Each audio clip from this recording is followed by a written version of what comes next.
कहानी एक हंस हंसनी के जोड़े की। हंस हंसनी का जोड़ा देशाटन के लिए निकला। दिन भर चला, शाम हुई। जहाँ शाम हुई उसने अपना आशियाना खोजा। एक जंगल में रात बिताने की सोची। दुर्भाग्य से वो जंगल उजड़ चुका था, वीरान हो चुका था, लेकिन फिर भी उनको रात गुजारनी थी, ना कि वहाँ ठहरना था। वो एक सूखी पेड़ की डाली पर दोनों बैठ गए। फिर सामने देखते हैं एक उल्लू बैठा है दूसरे पेड़ पर सूखे हुए। तो हंस को मजाक सूझा। हंस ने हंसनी से कहा, देख रही हो इस जंगल को उल्लुओं ने वीरान कर दिया। अब वो खूब मजाक करने लगा। उल्लू बेचारा चुप बैठा, कुछ नहीं बोल रहा, कुछ नहीं बोला। फिर सुबह हुई। हंस हंसनी उड़ने को तैयार।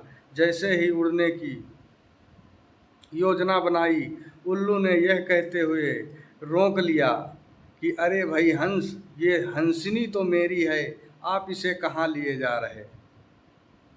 हंस एकदम खिसिया गया, गुस्से में आकर बोला, ऐसे कैसे हो सकता है, हंसनी तुम्हारी कैसे हो सकती। उल्लू ने कहा, नहीं भाई, ये हंसनी तो हमारी है, इसे यहीं छोड़ दो और आप चले जाओ। हंस परेशान होने लगा, डर गया।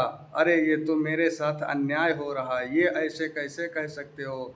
तो उल्लू ने कहा, भाई अगर नहीं ऐसे मान रहे हो तो पंचायत करा लो, पंचों को बुला लो, और पंच जिधर फैसला करेंगे हम मानने को तैयार हैं, हम मान जाएंगे। हुआ वही।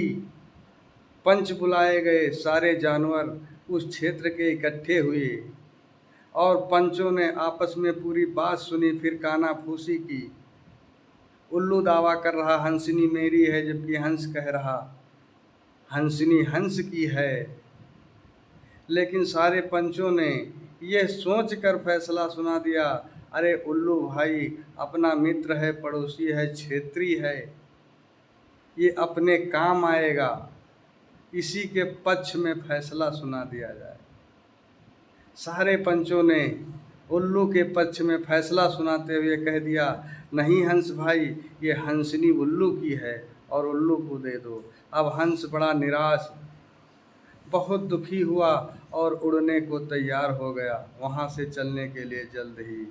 तब तक फिर उल्लू ने हंस को रोकते हुए कहा, देखो भाई हंस, इस जंगल को किसने वीरान किया, उल्लुओं ने या पंचों ने।